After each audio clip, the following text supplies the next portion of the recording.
कुरान की एक सूरत है, सूरह रूम, जो उस जमाने की एक सुपर पावर के बारे में नाजिल हुई थी, द ग्रेट रोमन एम्पायर के बारे में। और सिर्फ यही नहीं, बल्कि कुरान में बार बार ऑलमोस्ट हर जमाने के सुपर पावर्स को डिस्कस किया गया है, जैसे कि जुल्करनैन, फिरौन, नमरूद।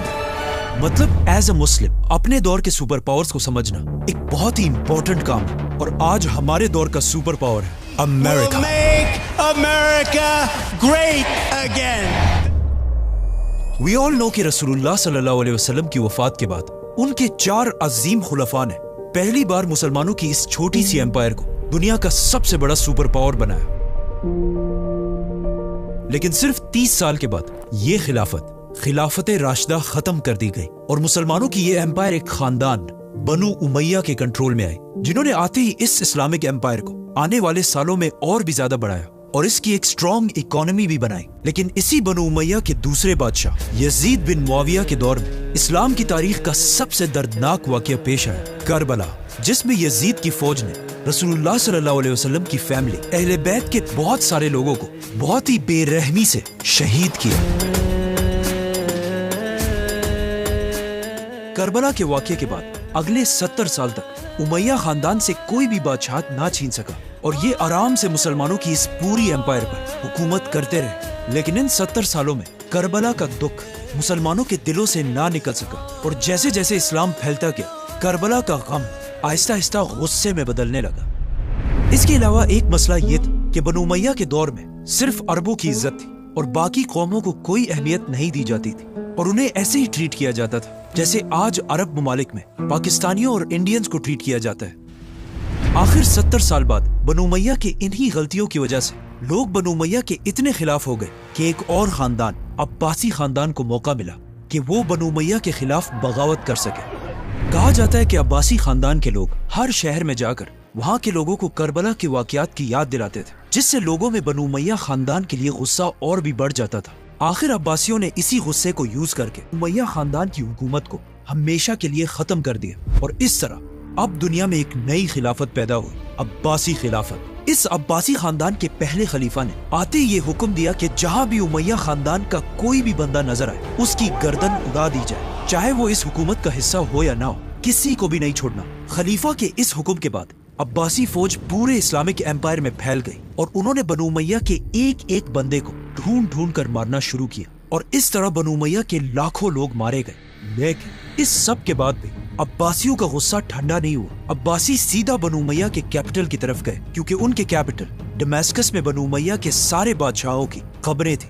तो अब्बासियों ने इन बादशाहों की डेड बॉडीज को उनके कब्रों से निकाला और फिर उन्हें कोड़े मारकर आग लगा दी, सिवाय बनु उमैया के एक खलीफा के, उमर बिन अब्दुल अजीज, जिनकी कब्र को अब्बासियों ने बिल्कुल ठीक ठाक रहने दिया।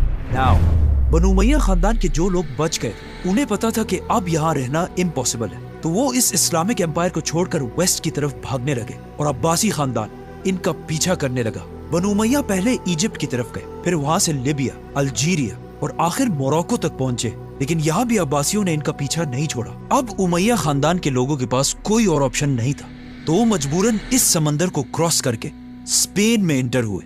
स्पेन इससे कई साल पहले ही मुसलमान फतह कर चुके थे, तो बनु उमैया ने वहां के मुसलमानों से दोबारा स्पेन को फतह किया और अगेन वहां पर उमैया खानदान की एक नई हुकूमत बनाई।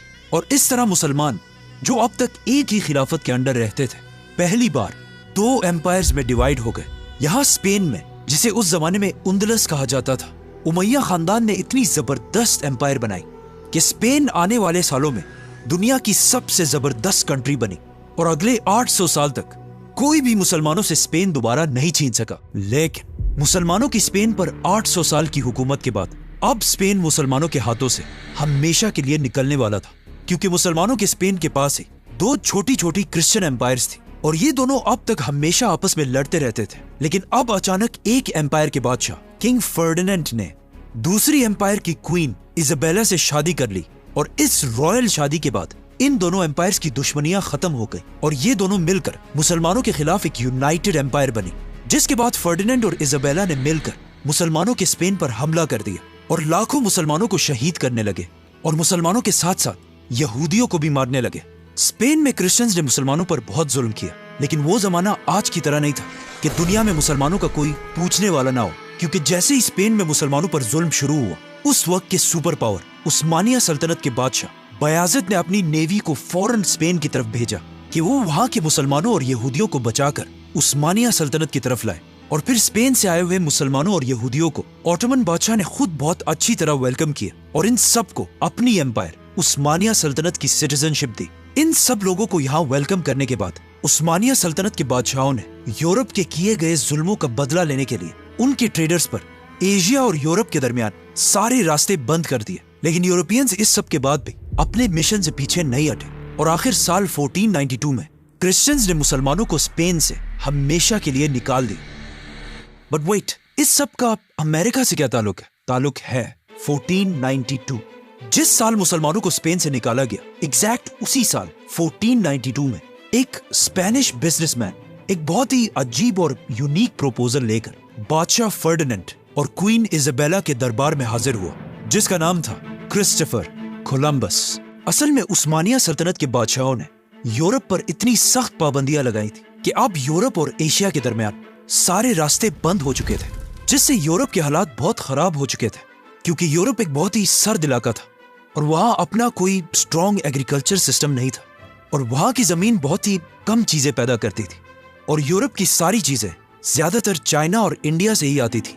लेकिन अब उस्मानिया बादशाह ने यूरोप पर सारे रास्ते बंद कर दिए थे और यूरोप के लिए अब इंडिया पहुंचना एक बहुत ही मुश्किल काम था, क्योंकि अब उन्हें इस छोटे से रास्ते के बजाय पूरे अफ्रीका को क्रॉस करके इंडिया तक पहुंचना था। और इस ट्रिप पर उनके बहुत ज्यादा पैसे खर्च होते थे, जिसकी वजह से यूरोप में महंगाई बहुत बढ़ चुकी थी और यूरोप के लोग बहुत ही गरीब हो चुके थे और इंडिया तक पहुंचना यूरोप के लिए बहुत ही लाजमी था, क्योंकि इंडिया के स्पाइसेस, सिनेमन, काली मिर्च और लौंग जैसे मसाले दुनिया की सबसे इंपॉर्टेंट चीजों में से थे। सिर्फ अपने टेस्ट की वजह से नहीं, बल्कि ये मसाले उस दौर के मेडिसिन में भी यूज किए जाते थे और मोस्ट इंपॉर्टेंटली उस जमाने में दुनिया में फ्रिजेस और फ्रीजर्स नहीं थे, तो लोग इन्हीं मसालों को यूज करके खाने पीने की चीजों को खराब होने से बचाते थे। उस्मानिया सल्तनत के पाबंदियों के बाद अब यूरोप को इस छोटे से रास्ते की बजाय पूरे अफ्रीका को क्रॉस करके इंडिया तक पहुंचना पड़ता था। इस सफर पर उनका खर्चा भी बहुत होता था और बहुत सारी कश्तियां तबाह भी हो जाती थी। कोलंबस का प्लान ये था कि वो इंडिया की तरफ एक नया रास्ता ढूंढेगा, जिस रास्ते को उस्मानिया सल्तनत कंट्रोल नहीं कर सकेगी, और उसका ये आइडिया बादशाह और मलका दोनों को बहुत अच्छा लगा और इस तरह कोलंबस 3 कश्तियों के साथ पहली बार एक नई दुनिया की तरफ रवाना हुआ और बरमूदा ट्रायंगल को क्रॉस करते हुए ऑलमोस्ट 36 डेज के सफर के बाद कोलंबस की कश्तियां एक आइलैंड तक पहुंची। कोलंबस ने इस आइलैंड पर पहुंचते वहां कुछ ब्राउन कलर के लोग देखे, मतलब बिल्कुल हमारी तरह के लोग, और उसे लगा कि फाइनली हम इंडिया पहुंच चुके। इसीलिए कोलंबस ने वहां सारे लोगों को इंडियंस का नाम दिया और कहा जाता है कि अपनी मौत तक कोलंबस यही समझता था कि ये सारे इलाके इंडिया ही हैं, बट ही वाज रॉन्ग। इससे कई साल बाद एक नए एक्सप्लोरर अमरीगो ने पहली बार यह ऐलान किया कि ये इंडिया नहीं बल्कि एक नई दुनिया है, और इसी अमरीगो की वजह से आज इन सारे इलाकों को अमरीका कहा जाता है। कोलंबस के बाद स्पेन से लोग अमेरिका की तरफ आते गए और यहाँ के लोकल लोगों को मारकर अपनी एम्पायर बनाने लगे। इसीलिए आज भी अमेरिका में सबसे ज्यादा स्पेनिश जबान ही बोली जाती है। स्पेन के बाद जब बाकी यूरोप को भी अमेरिका की इस नई दुनिया का पता चला, तो फ्रांस, ब्रिटेन और पोर्चुगल ने भी अपनी आर्मीज अमेरिका की तरफ भेजी और इसे कब्जा करने लगे। नाउ यहाँ तक पिछले 1000 साल से मुसलमान ही दुनिया के सुपर पावर थे, उमैया, अब्बासी, उस्मानिया। लेकिन अमेरिका की डिस्कवरी के बाद दुनिया में मुसलमानों की असल तबाही शुरू हुई, क्योंकि अमेरिका से पहले दुनिया की सबसे बड़ी सुपर पावर उस्मानिया सल्तनत थी। लेकिन अमेरिका की डिस्कवरी के बाद उस्मानिया सल्तनत आहिस्ता आहिस्ता दुनिया की बड़ी एम्पायर्स के लिस्ट से ही निकल गई। ये नई दुनिया अमेरिका एक बहुत ही बड़ा इलाका था और यहाँ की जमीनें भी एग्रीकल्चर के लिए बेस्ट जमीनें थी। लेकिन अब मसला ये था कि यहाँ के लोकल लोगों को तो यूरोपियंस पहले ही बीमारियों और जंगों से मार चुके थे, तो अब यूरोप को अमेरिका की जमीनों से फायदा उठाने के लिए कुछ ऐसे लोगों की जरूरत थी जो गरीब भी हो और ताकतवर भी। और उस जमाने में दुनिया में ऐसे लोग सिर्फ एक ही जगह पर थे, अफ्रीका। तो सबसे पहले ब्रिटिश अफ्रीका की तरफ गए और वहां से अफ्रीकन्स को कश्तियों में भर भर के अमेरिका की तरफ ले जाने लगे। इन लोगों को जबरदस्ती पहले अफ्रीका से किडनैप किया जाता था और फिर इन्हें कश्तियों में नीचे जंजीरों से बांधकर बिल्कुल जानवरों की तरह अमेरिका पहुंचाया जाता था। इसी तरह British almost 3.1 million 31 lakh Africans को गुलाम बनाकर अमेरिका की तरफ लाया लेकिन ये सिर्फ 31 लाख नहीं थे, क्योंकि इन अफ्रीकन को अमेरिका लाने के बाद ब्रिटिश हुकूमत ने एक नया कानून बनाया कि इन अफ्रीकन गुलामों के जो फ्यूचर में बच्चे पैदा होंगे वो भी ऑटोमेटिकली हम व्हाइट लोगों के गुलाम होंगे। और इस तरह ब्रिटिश ने इन ब्लैक स्लेव्स को यूज करके अमेरिका की इकोनॉमी को आहिस्ता आहिस्ता स्टेबल किया। लेकिन जैसे जैसे अमेरिका स्ट्रांग होता गया, ब्रिटिश और अमेरिकन के दरमियान लड़ाइयां शुरू होने लगी, क्योंकि यहाँ पर मसला ये था कि अब ब्रिटिश दो हिस्सों में डिवाइड हो चुके थे। एक वो अंग्रेज जो यहाँ ब्रिटेन में रहते थे और दूसरे वो जो कोलंबस के बाद पिछले 300 साल से अमेरिका में आबाद हो चुके थे। तो अब ब्रिटेन के अंग्रेजों ने अमेरिका के अंग्रेजों को हुक्म दिया कि अमेरिका की जमीनों से जितने भी प्रॉफिट्स मिलेंगे वो सब हमारे कैपिटल लंदन की तरफ भेजे जाएं। लेकिन अमेरिका के अंग्रेजों ने ऐसा करने से इनकार कर दिया। अमेरिकन की इस बगावत से ब्रिटिश को बहुत गुस्सा आया और उन्हें सबक सिखाने के लिए ब्रिटिश ने अमेरिका की हर चीज पर, चाय, टोबैको, कॉटन पर हैवी टैक्सेस लगाए, जिससे अमेरिकन ने आखिर ये फैसला किया कि अब हम इन ब्रिटिश के अंडर और नहीं रह सकते और अपने लीडर जॉर्ज वॉशिंगटन के साथ अपनी आजादी की जंग शुरू की। अब यहाँ पर एक बहुत बड़ा मसला था, क्योंकि जैसे ही अमेरिका की आजादी की जंग शुरू हुई, एट द सेम टाइम यहाँ से बहुत दूर ब्रिटिश की एक दूसरी कॉलोनी इंडिया के एक अजीम लीडर ने भी अपनी आजादी की जंग शुरू की और इस लीडर का नाम था टीपू सुल्तान। तो अब ब्रिटेन के पास दो ऑप्शंस थे कि या तो अपनी पूरी फौज के साथ इंडिया को बचाया जाए और या अमेरिका को। तो आखिर ब्रिटिश लीडर्स ने यह फैसला किया कि ज्यादा फौज अमेरिका नहीं बल्कि इंडिया भेजी जाए, क्योंकि उस जमाने में अमेरिका की इंडिया के सामने कोई हैसियत नहीं थी। तो अब जब ब्रिटिश की ज्यादा अटेंशन इंडिया की तरफ थी, तो अमेरिका के लीडर जॉर्ज वॉशिंगटन ने कुछ ही दिनों में अपनी आजादी की जंग जीत गए और इस तरह पहली बार अमेरिका एक आजाद कंट्री बनी। ब्रिटिश एम्पायर अमेरिका को तो खो चुकी थी, लेकिन इससे उनकी ताकत पर कोई बड़ा फर्क नहीं पड़ा, क्योंकि अमेरिका को खोने के बाद ब्रिटिश ने इंडियन लीडर टीपू सुल्तान को मारकर पूरे इंडिया पर अपनी हुकूमत बनाई। ये सब कुछ आज से 250 साल पहले हुआ था। 250 साल जब एक तरफ पूरी दुनिया में बादशाह और मलकाओं की हुकूमत थी, लेकिन यहाँ अमेरिका में उनके पहले प्रेसिडेंट जॉर्ज वॉशिंगटन ने पहली बार एक प्रेसिडेंशियल सिस्टम बनाया, जिसमें अमेरिकन का कोई बादशाह नहीं था और उनका प्रेसिडेंट भी सिर्फ 8 साल ही हुकूमत कर सकता था। और इस रूल को हमेशा कायम रखने के लिए अमेरिका के पहले सदर जॉर्ज वॉशिंगटन ने 8 साल बाद अपनी पोस्ट छोड़ दी। हालांकि उन्हें ऐसा करने की कोई जरूरत नहीं थी, क्योंकि उस वक्त वो अपनी पावर के पीक पर थे। लेकिन उनकी इस कुर्बानी की वजह से आज तक अमेरिका का एक प्रेसिडेंट भी इस रूल को तोड़ नहीं सका। और इसके साथ ही दुनिया का सबसे बेहतरीन मेरिट का सिस्टम बनाया, जिसकी वजह से आहिस्ता आहिस्ता अमेरिका की इकोनॉमी पूरी दुनिया में सबसे तेजी से आगे बढ़ने लगी। मतलब सिर्फ कुछ ही सालों में अमेरिका की कॉटन इंडस्ट्री 1000% इंक्रीज हुई। लेकिन अब तक अमेरिका की ये सारी इकोनॉमी अफ्रीकन ब्लैक स्लेव्स की वजह से ही चल रही थी। लेकिन यहाँ एंट्री होती है अमेरिका के एक प्रेसिडेंट, जो आज तक अमेरिका के सबसे फेमस प्रेसिडेंट है, अब्राहम लिंकन, जिन्होंने प्रेसिडेंट बनते ही अमेरिका में एक बिल पास किया कि अमेरिका के सारे अफ्रीकन ब्लैक स्लेव्स को आजाद कर दिया जाए और आज के बाद अमेरिका में कोई भी किसी दूसरे का गुलाम नहीं होगा। अब्राहम लिंकन के इस डिसीजन के बाद जो लोग अमेरिका के इस स्लेव ट्रेड से फायदा उठा रहे थे, उन्होंने लिंकन के इस फैसले से अमेरिका के खिलाफ बगावत कर दी और इस तरह अमेरिका की हिस्ट्री की सबसे बड़ी जंग सिविल वॉर शुरू हुई। लेकिन अब्राहम लिंकन कुछ ही सालों बाद ये जंग तो जीत गए, लेकिन इस जंग से अमेरिका को बहुत नुकसान हुआ। मतलब मिलियंस ऑफ लोग मारे गए। लेकिन एक बहुत बड़ा फायदा भी हुआ कि अमेरिका ने ये जंग जीतने के लिए इतने गन्स और वेपन्स बनाए कि अब अमेरिका के पास पूरी दुनिया से ज्यादा वेपन्स पड़े हुए थे। सिविल वॉर जीतने के बाद अब दुनिया में एक बहुत बड़ा चेंज आया, क्योंकि अब तक दुनिया की जितनी भी इन्वेंशंस हुई थी वो इस पुरानी दुनिया में हुई थी, लेकिन अब दुनिया की सबसे बड़ी इन्वेंशंस अमेरिका में होने लगी। टेलीफोन, सीविंग मशीन, इलेक्ट्रिसिटी और दुनिया का पहला एयरप्लेन भी अमेरिका में बना। इन सारी इन्वेंशंस के साथ साथ अमेरिका में दुनिया के सबसे ज्यादा वेपन्स भी बनाए जाते थे। लेकिन अब भी इन सारी चीजों के बाद भी अमेरिका दुनिया में एक पावर तो थी, लेकिन एक सुपर पावर नहीं थी। सुपर पावर अब भी यूरोप के कंट्रीज ब्रिटेन, फ्रांस और जर्मनी ही थे। तो अब अमेरिका को सुपर पावर बनने के लिए एक ऐसे इवेंट की जरूरत थी जिसमें ये सारे सुपर पावर्स खत्म हो जाए और सिर्फ अमेरिका ही बाकी रह जाए। और एग्जैक्टली ऐसा ही हुआ। ये सारी पुरानी सुपर पावर्स अचानक आपस में लड़ने लगी और इस तरह दुनिया की सबसे बड़ी जंग शुरू हुई, वर्ल्ड वॉर 1।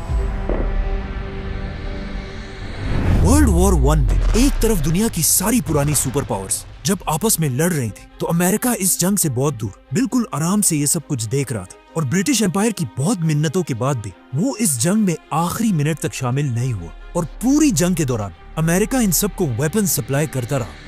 वर्ल्ड वॉर 1 में दुनिया में एक ऐसी सिचुएशन थी कि जब एक तरफ दुनिया की सारी पुरानी सुपर पावर्स लड़ रही थी, जिसकी वजह से उनकी इकोनॉमीज बहुत ही खराब हो चुकी थी, तो एट द सेम टाइम दुनिया में सिर्फ एक ही स्टेबल कंट्री और एक ही स्टेबल करेंसी थी, अमेरिका और डॉलर। और जब आखिर वर्ल्ड वॉर 1 के हालात बहुत ही खराब हो गए, तो आखिर अमेरिका ने ही आकर यूरोप को इस जंग से निकाला और ये जंग जीत गया। और पहली बार वर्ल्ड वॉर 1 के बाद अमेरिका एक सुपर पावर बनने की तरफ जाने लगी। इसीलिए पूरी दुनिया से लोग अमेरिका में अपने पैसे इन्वेस्ट करने लगे, जिससे अमेरिका की इकोनॉमी, स्टॉक मार्केट और करेंसी दुनिया की सारी कंट्रीज से आगे बढ़ने लगी। लेकिन जैसे ही अमेरिका वर्ल्ड वॉर 1 के बाद अपनी पीक तक पहुंचा, अचानक आउट ऑफ नोवेयर अमेरिका की पूरी इकोनॉमी क्रैश हो गई। ये अमेरिका की तारीख का सबसे बड़ा क्रैश था और इस क्रैश को आज तक द ग्रेट डिप्रेशन के नाम से याद किया जाता है। ये इतना खतरनाक क्रैश था कि कुछ ही दिनों में अचानक अमेरिका के सबसे रिच लोग खाने पीने की चीजों के लिए भी रोड पर खड़े होकर भीख मांगने लगे। और इस क्रैश से ऑलमोस्ट 23,000 अमेरिकन ने अपने हाथों से अपनी जान ली,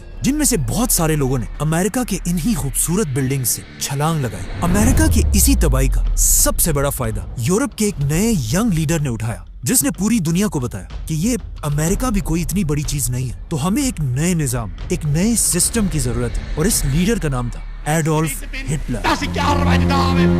हिटलर के प्लान्स के पीछे पूरी जर्मन कौम खड़ी हुई और उन्होंने हिटलर को फुल सपोर्ट किया। और इस तरह कुछ ही सालों में हिटलर जर्मनी का सबसे ताकतवर लीडर बन गया। और आहिस्ता आहिस्ता उसके पास इतनी ताकत आई कि उसने जर्मनी के पास ही एक दूसरे मुल्क पोलैंड पर हमला कर दिया। और इस तरह अगेन दुनिया में एक नई जंग शुरू हुई, वर्ल्ड वॉर 2। लेकिन इस वर्ल्ड वॉर 2 में भी अमेरिका ने बिल्कुल पहली जंग की तरह इस वॉर में हिस्सा नहीं लिया और अगेन बिल्कुल आराम से बैठकर सारों को वेपन्स भेजता रहा। और अगेन एक तरफ सारी सुपर पावर्स लड़ रही थी और अमेरिका इस सब से प्रॉफिट हासिल कर रहा था। और इस तरह जंगों से पैसे कमाना अमेरिका की आज तक आदत है। वहाँ जर्मनी में हिटलर बहुत तेजी से अपने वेपन्स और आर्मी को बढ़ा रहा था और बार बार हर जगह जाकर अपनी स्पीचेस में यही कहता था कि हमारे जर्मनी के हारने की वजह सिर्फ एक ही, यहूदी। इन्हीं की वजह से हम पिछली जंग हारे हैं। और हिटलर के ऑर्डर्स पर जर्मनी ने यहूदियों पर जुल्म करना शुरू किया। लेकिन अब यहाँ मसला ये था कि यहूदी उस जमाने में भी दुनिया के सबसे इंटेलिजेंट लोग थे और दुनिया के ऑलमोस्ट सारे बड़े साइंटिस्ट यहूदियों में से ही थे। इन्हीं में से एक जर्मन यहूदी साइंटिस्ट का नाम था एल्बर्ट आइंस्टाइन। जैसे ही हिटलर ने यहूदियों पर जुल्म शुरू किया, तो आइंस्टाइन जर्मन होते हुए भी अमेरिका को सपोर्ट करने लगे। और अचानक एक दिन वर्ल्ड वॉर 2 शुरू होते ही आइंस्टाइन ने जर्मनी में बैठकर एक बहुत ही सीक्रेट लेटर उस वक्त के अमेरिकन प्रेसिडेंट रूजवेल्ट की तरफ भेजा। और इस लेटर में एक बहुत ही इंपॉर्टेंट बात लिखी थी, from Albert Einstein to the President of the United States. Mister President, मैं आपकी तरफ एक बहुत ही सीक्रेट और इम्पोर्टेंट लेटर भेज रहा हूँ। जर्मनी का फ्यूरर हिटलर एक बहुत ही खतरनाक टेक्नोलॉजी पर काम कर रहा है, जिसके बाद दुनिया में कोई भी उसके सामने खड़ा नहीं हो सकेगा, एटॉमिक बॉम्ब। ये लेटर मैं आपकी तरफ इसलिए लिख रहा हूं कि आप अमेरिका के सारे फिजिसिस्ट को जमा करके एक अमेरिकन एटम बम पर काम शुरू कर दें, ताकि अमेरिका जर्मनी से पहले ही एटम बम बना सके। बाय द वे, इस लेटर के बाद आइंस्टाइन अपनी मौत तक इसे रिग्रेट करता रहा। रूजवेल्ट ने आइंस्टाइन का ये लेटर पढ़ने के बाद इस पर फुल स्पीड एक्शन लिया और इस तरह अमेरिका एक आम फुटबॉल स्टेडियम के नीचे एटम बम बनाने लगा। अब जब अमेरिकन साइंटिस्ट एटम बम पर काम कर रहे, तो अचानक जापान, जो उस वक्त जर्मनी का साथी था, उसने अमेरिका के एक पोर्ट पर हमला कर दिया। में 2,500 अमेरिकन मारे गए और बहुत सारे शिप्स और जहाज तबाह हुए। तो अब मजबूरन अमेरिका, जो अब तक इस जंग से बाहर था, उसे इस जंग में आना ही पड़ा। और अमेरिका अपनी पूरी फौज 1 करोड़ सोल्जर्स के साथ, जिसमें सिविलियंस भी शामिल थे, वर्ल्ड वॉर 2 में दाखिल हुआ। जिसके कुछ ही सालों बाद बिल्कुल वर्ल्ड वॉर 1 की तरह जर्मनी दोबारा ये जंग हार गई और उसके लीडर एडोल्फ हिटलर ने अपने आप को एक कमरे में बंद करके खुदकुशी कर ली।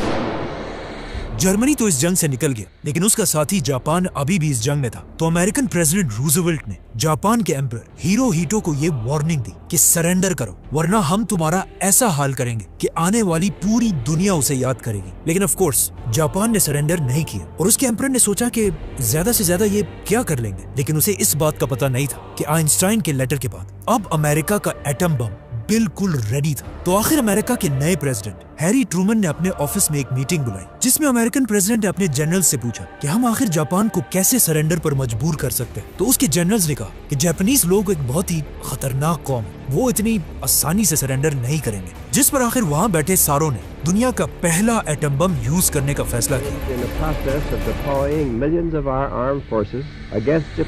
तो आखिर अमेरिका के एक आइलैंड से पॉल अपने जहाज पर एटम बम लेकर जापान की सिटी हिरोशिमा की तरफ रवाना हुआ। ये जहाज हिरोशिमा एग्जैक्ट 8:15 बजे पहुंचा, जिस वक्त इस सिटी के सारे बच्चे अपने स्कूल और बड़े अपने कामों पर जा रहे थे। और एग्जैक्ट इसी टाइम पर पॉल ने एक बटन दबाया और एटम बम को जहाज से फेंक दिया। ये एटम बम 44 सेकंड्स तक हवा में गिरता रहा, which means कुछ लोगों ने जरूर इस एटम बम को देखा होगा। जमीन तक पहुंचने से पहले ही अचानक आसमान में एक लाइट आई और